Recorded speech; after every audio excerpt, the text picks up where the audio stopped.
예수님의 꿈은 교회가 서로 사랑하고 연합하여 하나를 이루는, 하나 되는 공동체를 이루는 것입니다. 이 꿈을 위해서 예수님은 공생애를 사셨고, 그 공생애 마지막에는 이제 제자들에게 새 계명을 주셨는데, 우리는 지난주에 이 예수님이 주신 새 계명의 말씀을 통해서 사실은 예수님의 꿈은 이미 이루어진 것과 같음을 되새겨 보았습니다. 왜냐하면 새 계명은 서로 사랑하라 라는 것인데, 그 뒤에 예수님이 내가 너희를 사랑한 것 같이 라고 말씀하시면서 서로 사랑하라고 새 계명을 주셨죠. 내가 너희를 사랑한 것 같이 라는 이 표현에서 알 수 있는 것은 예수님이 우리를 먼저 사랑하심으로 우리가 그 사랑 때문에 사랑할 수 있는 마음을 가질 수 있음을, 또 예수님이 먼저 사랑한 것 같이 우리는 그 마음 때문에 사랑할 수도 있고, 그분이 행하신 사랑 때문에 어떻게 사랑해야 되는지 사랑의 방법도 배울 수가 있어서 우리는 예수님의 사랑으로 서로 사랑하여 연합과 하나됨을 이룰 수 있게 되었음을 되새겨 보았습니다. 사실 예수님은 이 꿈을 이루기 위해서 공생애를 사실 때 어디에 집중하셨는가 생각해 보면 예수님은 소그룹에 집중하셨습니다.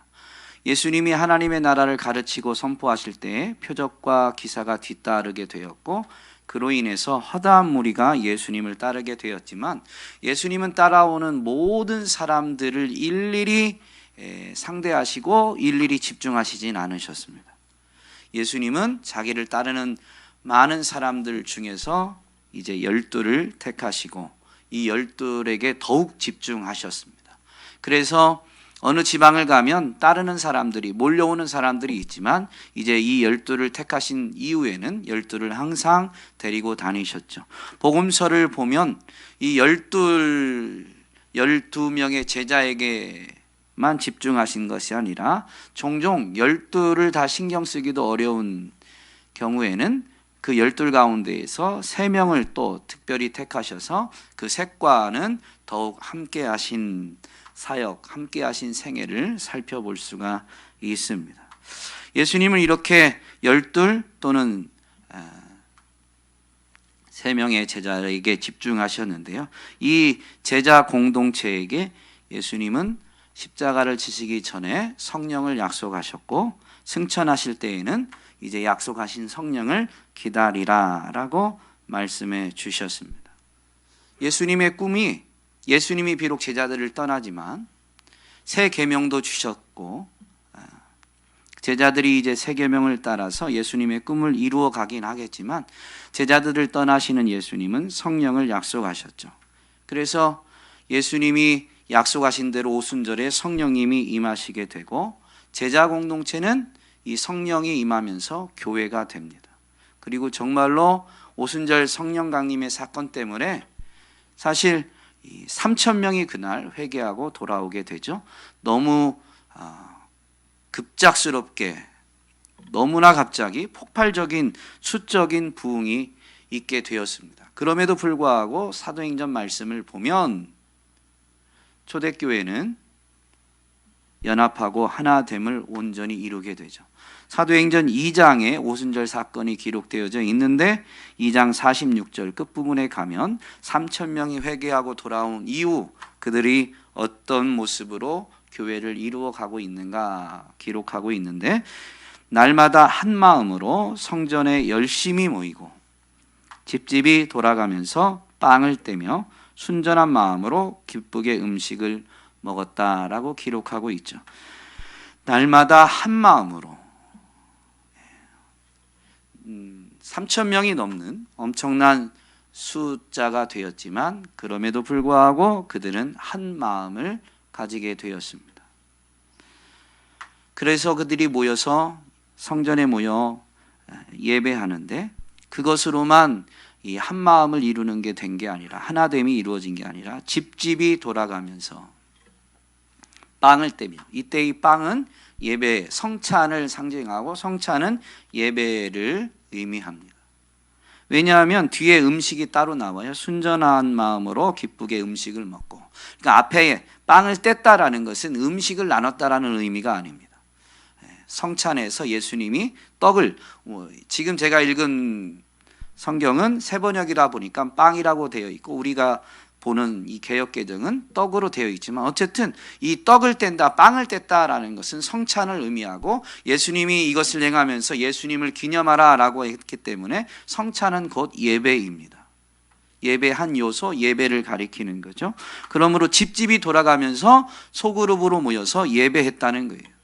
그리고 예배한 그들이 순전한 마음으로 기쁘게 음식을 먹었다. 그 소그룹으로 교제를 한 거죠.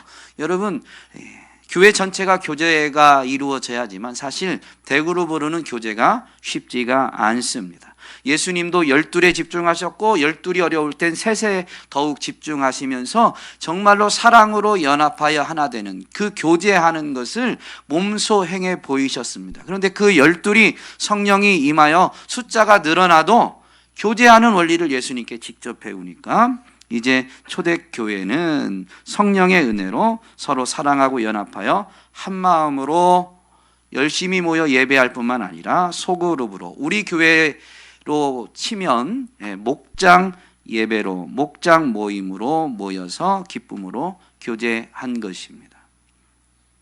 여러분, 예수님이 더 이상 함께하지 못하지만 성령을 보내셔서 사랑으로 연합하여 하나됨을 이룰 수 있는 은혜를 베풀어 주신 거죠.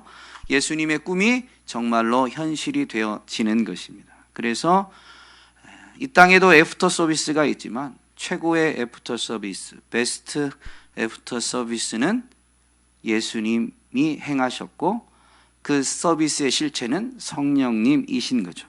오늘날 많은 가정에서 사랑으로 연합하여 하나됨을 경험해야 되는데 실제 그러기보다는 정말로 이 사회에 있는 이 공동체 중에서 가장 사랑의 공동체가 되어야 되는 가정에서조차도 오늘날은 갈등과 고통을 겪게 되는 일이 너무 많습니다.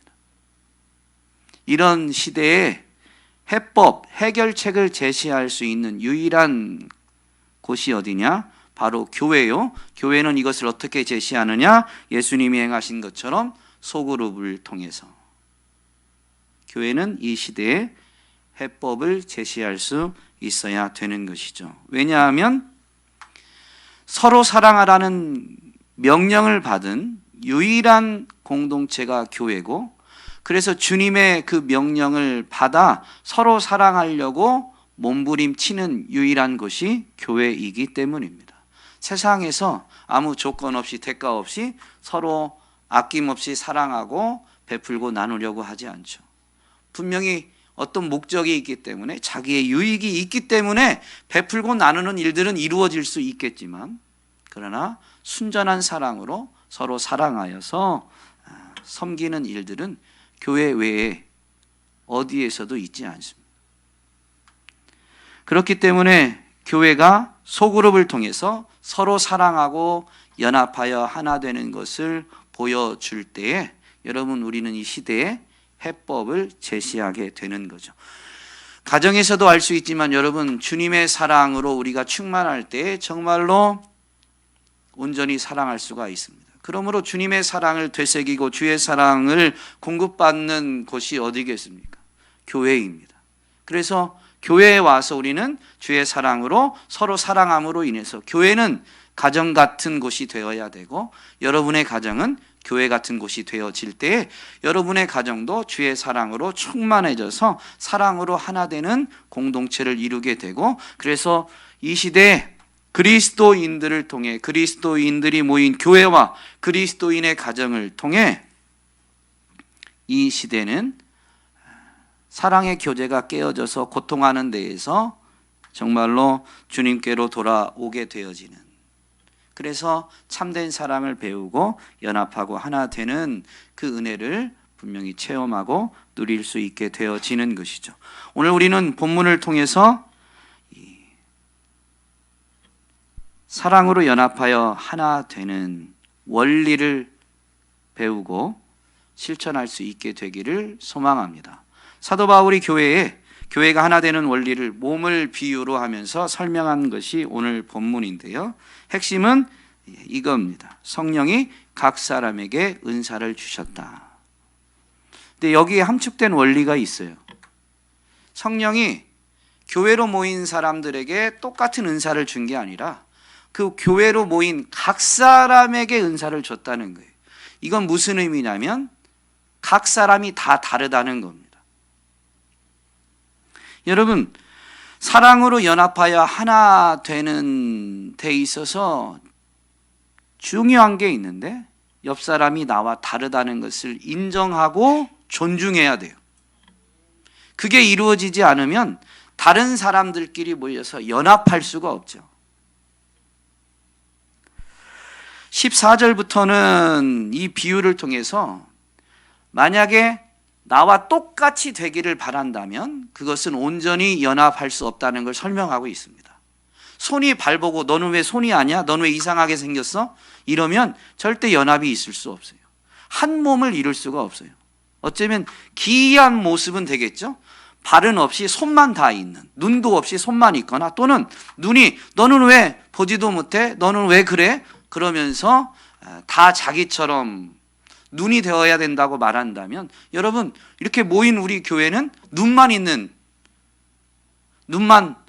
수십 개 있고 손도 없고 발도 없고 뭐 다른 게 없는, 여러분 아름다울까요? 뭔가 좀 이상할까요?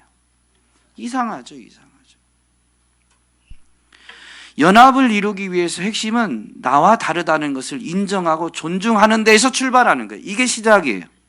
그런데 오늘날은 자꾸 상대방을 나와 똑같이 만들려고 합니다. 가정에서도 그러지 않아요? 여러분은 이미 주님의 사랑을 잘 실천하고 계셔가지고 상대방을 인정하고 존중하고 계신 줄로 믿습니다. 근데 정말로 고통하는 이유는 가정에서 사랑의 공동체여야 될, 그래서 사랑으로 연합하고 하나 되어야 될 이 시대 가정이 정말로 갈등을 겪고 고통하는 이유는 너는 왜 그래? 왜 너는 나랑 달라? 너도 나처럼 해야 되는 거 아니야? 이 원리 때문에 그렇습니다. 그래서 가장 단순하게 보면 그런 얘기들 많이 하잖아요. 치약 짜는 걸로 부부싸움하고 그게 발단이 돼서 이혼도 한다. 치약을 앞에서 짜든 뒤에서 짜든 나랑 좀 다른 거예요. 그 다름이 종종 불편하게 될 때가 있고 답답함을 가져다 줄 수도 있습니다. 그런데 시간이 좀 지나서 보면 그 다름 때문에 우리는 유익을 얻게 되어 있어요. 다름 때문에 유익을 얻어요. 나는 손의 기능이 좋은데 발의 기능이 떨어진다면 발의 기능이 좋은 남편을 만났다. 그때는 지금 서 있는 자리에서는 손이 유용한 것 같죠. 발은 별로 쓸모없는 것 같아요. 그런데 언제나 그 자리에만 서서 살아가는 건 아니거든요. 발과 같은 기능이 필요할 때가 반드시 옵니다. 그래서 당장에는 나와 같지 않은 것이 답답하고 어려움 또는 불편할 수도 있을지 모르지만 그러나 시간을 두고 보면 그 다름이 유익이다라는 걸 분명히 깨닫게 됩니다. 7절 말씀에 보면 성령이 각 사람에게 은사를 주셨다고 되어 있는데 그 목적이 뭐냐면요, 각 사람에게 성령을 나타내심은 유익하게 하려 하심이다.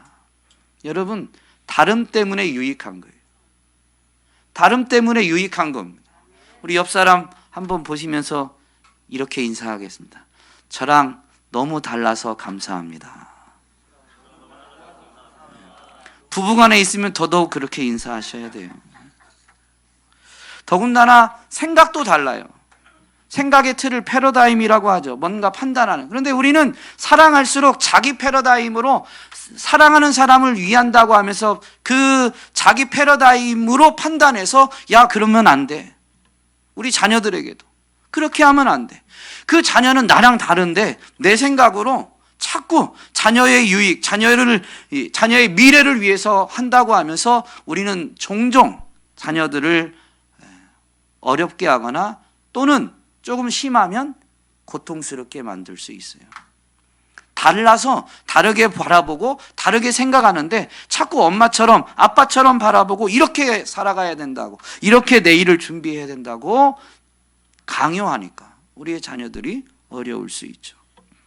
물론 그 사랑하는 것, 무언가 가르치고 권면하는 게 없어야 된다는 게 아니라 그것조차도 출발은 어디에서부터 이루어져야 되냐면 그 사람의 다름을 인정하고 심지어 존중해야 돼요. 너는 내 배에서 나왔지만 나랑 참 다르다. 그러면서 그걸 존중하는 거니까 내게서 왔지만 나랑 좀 달라서 너무 고마워. 그래서 너는 엄마보다 더 나은 삶을 살 거야. 너는 아빠보다는 더 나은 삶을 분명히 살 거야. 라고 자꾸 칭찬하고 격려할 수 있어야 되겠죠. 성령이 각 사람에게 은사를 주셨다라는 것에 함축된 원리가 또 하나 있는데요. 이것은 한 사람이 모든 것을 다 할 수 없다는 겁니다. 그리고 각 사람에게 주어진 책임을 다해야 되는 거예요. 이 원리가 같이 있는데요. 먼저 다름 때문에 상대방을 인정하고 존중해야 된다고 그랬죠. 너는 나랑 달라. 그걸 존중하고 그 다음에는 그걸 자꾸 다르다는 걸 판단하면 안 돼요. 그 다음에 해야 될 일이 뭐냐면 그 사람이 해야 될 책임이 있고 내가 해야 될 책임이 있는데 너는 왜 네 책임을 다 안 하니? 라고 말하면 안 돼요. 원리는 뭐냐면 성령이 각 사람에게, 그래서 우리는 이 사람에 대하는 게 아니라 그 은사를 주신 성령께 반응해야 돼요. 그래서 내게 은사를 주신 것을 기억하고 내가 해야 될 책임을 다하는 거예요.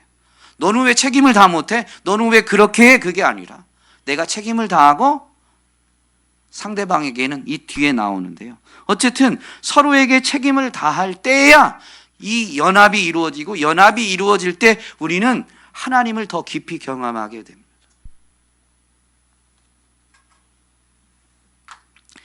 성령의 은사는 여러 가지죠. 분명히 여러 가지죠. 각 사람에게 줬으니까. 이 세상에 똑같은 사람이 없어요. 성령의 은사가 이제 직분으로, 교회 안에서는 직분으로 이어지기도 하는데 직분은 좀 제한적이에요. 그러나 은사가 이제 교회의 임직자가 세워지는데요. 안수 집사님들이 다 은사가 똑같은 게 아니에요.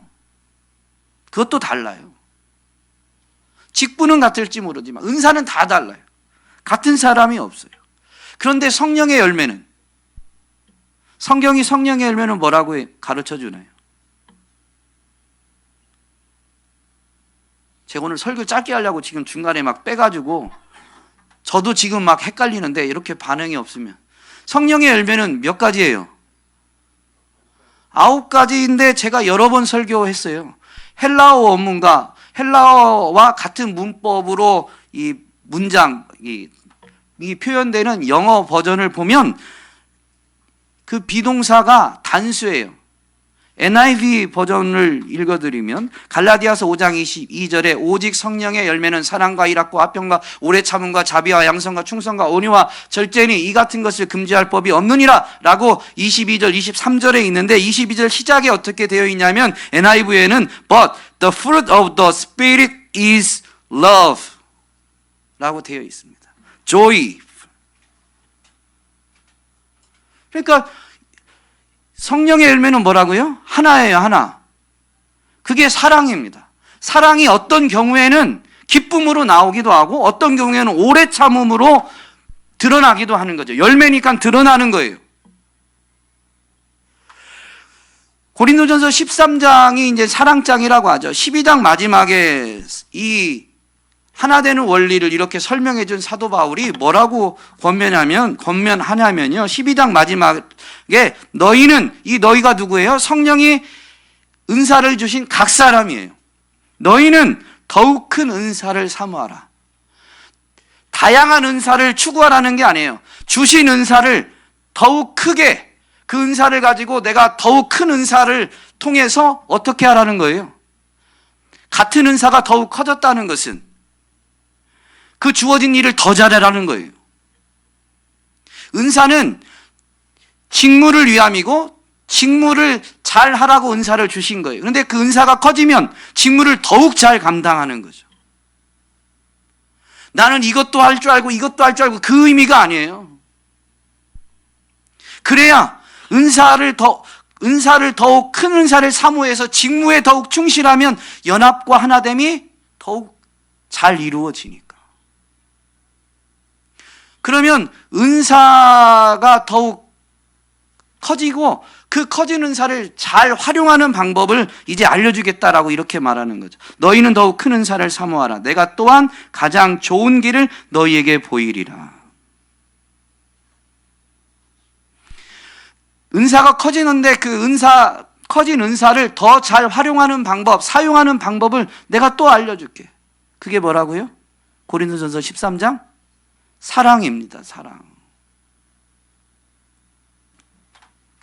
13장 1절로 3절에 보면 내가 사람의 방언과 천사의 말을 할지라도 사랑이 없으면 소리 나는 구리와 울리는 꽹과리가 되고 내가 예언하는 능력이 있어 모든 비밀과 모든 지식을 알고 또 산을 옮길 만한 모든 믿음이 있을지라도 사랑이 없으면 내가 아무것도 아니요 내가 내게 있는 모든 것으로 구제하고 또 내 몸을 불사르게 내줄지라도 사랑이 없으면 내게 아무 유익이 없느니라. 어떤 은사이든지 은사를 사용하는 방법이 사랑이어야 되는데 그 사랑이 어떻게 표현되느냐? 첫 번째, 언어입니다. 사람의 방언, 천사의 말을 한다 하더라도 사랑이 빠지면 안 돼요. 그러니까 무슨 말을 하든지 사랑이 담겨져야 되고 사랑이 전제되어야 되는 거죠. 예언하는 능력, 이때의 능력은 비밀을 알아야 되니까, 지식이 있어야 되니까 능력이라는 표현을 썼지만 예언이 뭐예요? 말하는 겁니다. 여러분, 사랑을 표현하는 주어진 은사를 가지고 사랑으로 섬기든 무슨 일을 하든 사랑을 드러내는 최고의 방법이 뭐냐? 첫 번째가 언어입니다. 언어. 말입니다. 그런데 교회 안에서든 가정에서든 정말로 참 사람이 성실해. 밖에서 보면 사람이 참 성실해. 그런데 집에서는 아내한테 물어보면 뭔가 불만이 많아요. 왜 그럴 것 같아요? 사람이 너무 성실한데. 말을 안 해요, 말을. 말을 안 하거나 말로 다 까먹어요. 교회에서도 보면 열심히 봉사하는데 말로 까먹는 분이 계세요. 우리 교회 말고 저 옆에. 봉사하고 말로 까먹어요. 여러분, 우리 항존직이 훈련하면서 뭐 제가 훈련을 시킨 건 아니고 책만 그냥 좀 많이 드리고 책을 읽으셨어요.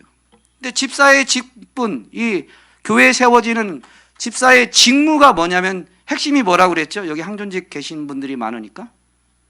주된 직무가 뭐예요? 자비, 구제사역이에요.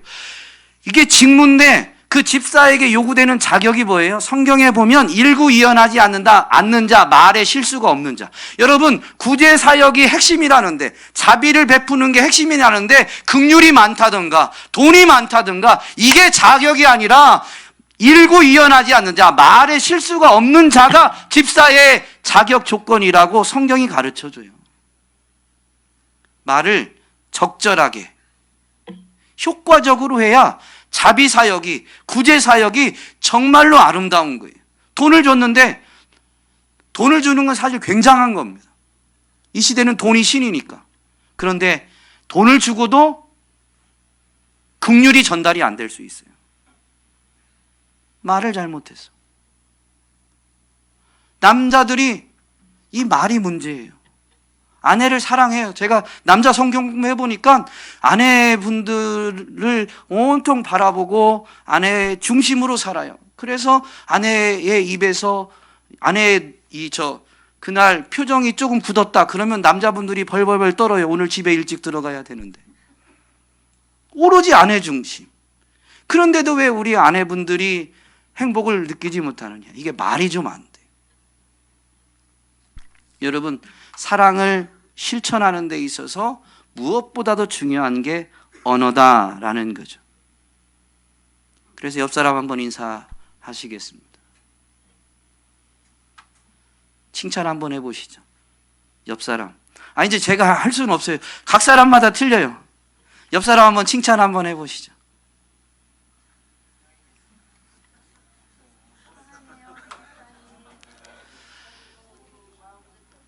너무 어려운데요. 이게 이렇게 교회에서 연습이 되고 실천이 돼야 가정에서도 되고 직장에서도 되고 그럴 때 여러분 우리는 어디에 있든지 사랑으로 연합하고 하나됨을 이제 이루어 가기 시작하는 거예요. 그게 첫걸음이에요. 그래서 교회에 와서 가지고 소그룹으로 모여서 집사님 오랜만에 만나서 목장 모임 시작할 때 어떻게 하세요? 한 주간 먼저 조금 오면 집사님 어떻게 지냈어요? 무슨 일이 있었어요? 이렇게 근황을 묻고, 또는 집사님 오늘은 얼굴이 화사해 보이네. 좋은 일이 있었어? 집사님 머리 새로 했네. 잘 어울린다. 그게 그냥 인사치레 같지만 그 관계 안에서 오가는 칭찬과 위로와 격려의 메시지가 되는 거죠. 어쨌든 언어가 매우 중요합니다. 물론 그 다음에 나온 3절에 나온 것처럼 몸을 내어주고 물질을 내어주는 것도 필요합니다. 전부를 다 내어주라는 게 아니에요. 그러나 몸을 내어주는 건 시간을 쪼개야 되고요. 물질을 내어주는 건 돈이 신이 되어버린 세상에서 내가 손해를 감내하는 겁니다. 엄청난 손해를 보라는 건 아니지만 어쨌든 내게 있는 것을 쪼개고 나눌 때 사랑은 표현이 되고 전달이 되는 거죠. 물질이나 시간, 몸도 드려야 되지만 언어가 매우 큰 부분이라는 것을 여러분 우리가 간과하지 않으면 우리는 뭐가 없어서 사랑을 실천하지 못한다고 주님 앞에서 핑계할 수가 없습니다. 오늘 저와 여러분이 성령의 은혜로 서로 사랑하고 연합하여 하나됨을 이루는, 이 사랑하고 연합하는데 성령이 우리에게 가르쳐 주신 원리는 상대방을 있는 그대로 인정하고 존중하며 그가 어떻게 하는 것을 판단하는 게 아니라 내가 해야 될 일을 충실히 하면서 언어는 사랑의 언어로, 물론 교훈과 훈계의 말이 필요할 때는 해야 되지만 그때도 사랑을 담아서 그렇게 우리가 말을 하고 마음을 전하게 되면 연합하고 하나됨을 이루게 되는 것입니다. 오늘 우리 교회가 목장 모임을 통해서 사랑으로 연합하고 하나됨을 연습하고 실천하여서 여러분의 가정도 여러분의 일터에서도 여러분이 사랑으로 연합하여 하나됨을 이루는 주역이 되시기를 주님의 이름으로 부탁드립니다.